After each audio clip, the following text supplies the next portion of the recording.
Hi everyone, my name is Jonathan Stringfield. I'm here with Activision Blizzard Media talking a little bit about some research that we did to really take a deep dive into consumer entertainment changes over the course of 2020 as individuals were increasingly turning to home entertainment media for various forms of comfort, sociability, and otherwise entertainment through a very difficult year. So what we want to do is talk a little bit about how did the consumer landscape change as pertained to their home entertainment through 2020. What does this mean for potential shifts or the future looking at 2021 and beyond? And then importantly, how did brands interact with these shifts in consumer behaviors and what should they learn going into 2021 in terms of what's the right way to integrate with these new types of media or new places where folks are reintegrating into media environments? This research was conducted with M4 Mobile Research and our partners at OMG's Media Research Team to conduct a 4-part diary media study to take a deep look at the ebbs and flows of consumers' media consumption patterns throughout the year of 2020, with the idea not just to understand where new media may or may not have integrated, but also the need state behind any new forms of media consumption. The idea is to not just capitalize on or understand the extent to which individuals were consuming more media, but also understand why, which has important implications for brands across the media landscape. To absolutely no one's surprise, one of the biggest findings we found is that indeed 91% of consumers noted that they had increased their overall digital media consumption through 2020, with shopping apps, short-form video, streaming, and gaming being amongst some of the top apps or digital media that were consumed. As one might expect, given the circumstances of 2020, quite a bit of these individual activities were conducted alone. And top engagement tended to be between late night hours of roughly 10 p.m. to 6 a.m. But it was indeed the fact that we found that though, because of the consequences of the pandemic, much of these activities had to be conducted alone, for the most part, individuals were looking towards digital media that could provide a form of social connectivity. What we found with gaming in particular is that of those that were new or returning to gaming through 2020, 40% indicated that one of the principal reasons for doing so was social connectivity. This shouldn't be surprising given that games like Animal Crossing New Horizons found a big audience of folks that wanted to relax and hang out with others in a virtual world. Similarly, there were events such as Jackbox and Among Us gaming sessions that became very common amongst corporate folks and amongst friends to have some sort of means to really interact with friends in a natural and fun way in a world where social or physical interactivity couldn't be layered onto our social interactivity. And in particular, what we found is that through other research studies that parents are amongst some of the biggest gamers out there. And indeed, during the pandemic, parents were hit particularly hard by merit of caring for their children, caring for schooling at times while still balancing a job. These parents too turned to gaming as a means through which they connect with their children and also find release and relaxation. So realistically feeling a very special and very powerful niche in their entertainment ecosystem that was something that gaming could fill for them. And aside from parents, folks from all age groups and generations really turned to gaming as a mechanism through which they connect with family and friends. Indeed, even younger folks in Gen Z really relied on multiplayer games as platforms through which that they could interact with their friends and family in a way that still fostered some degree of social connectivity.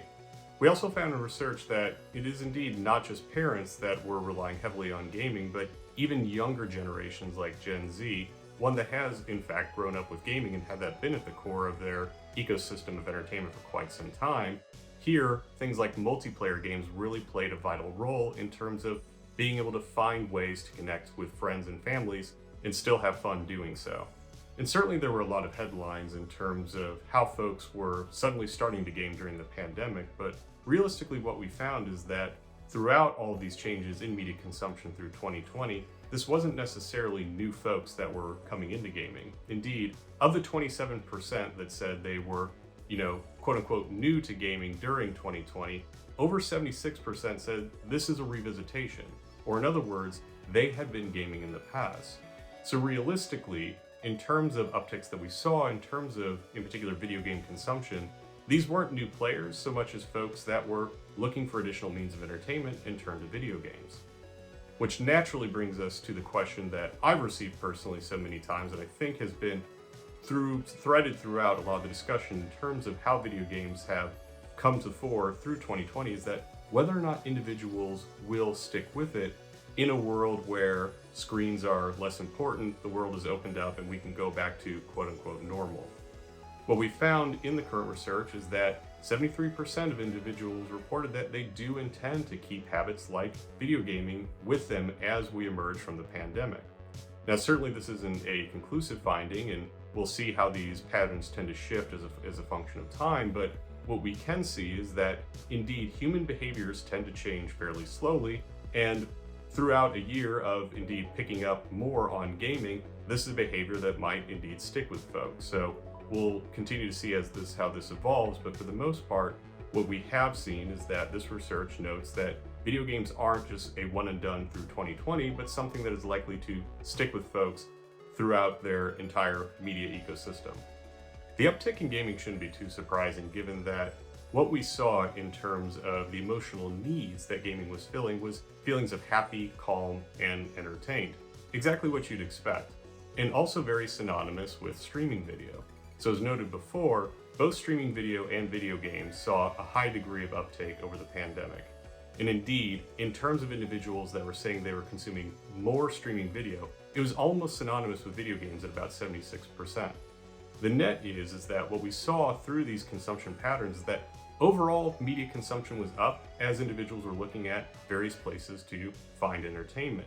And indeed, both video games and streaming video had a high degree of uptake. However, it was really only surprising to the industry that it was video games were something that people were turning to, and not streaming video, though, again, the phenomenon was very much the same. In some ways, this speaks a bit to a strategic blind spot that we have in the industry, that video games are as ingrained to individuals' consumer media ecosystems as things like streaming, and if nothing else, the results over the pandemic have really demonstrated that this is a phenomenon that has been happening for years, and indeed will be here to stay for years to come. So the implications here for brands is pretty straightforward. On the one hand, individuals are more stressed than ever throughout 2020, but arguably going into 2021. So realistically, integrating with these platforms in a way that breeds positivity, understands the relative need states that individuals are coming to these platforms for, will inevitably create overall connections that are better and stronger than any type of advertising that might be placed on these platforms, not understanding the context through which individuals are coming to the platforms. Moreover, particularly for platforms like gaming, being able to integrate in a way that's naturalistic and doesn't interrupt or disrupt the core experience is going to be so crucial insofar that we really don't want to break away individuals from these platforms and the benefits that they're getting from them.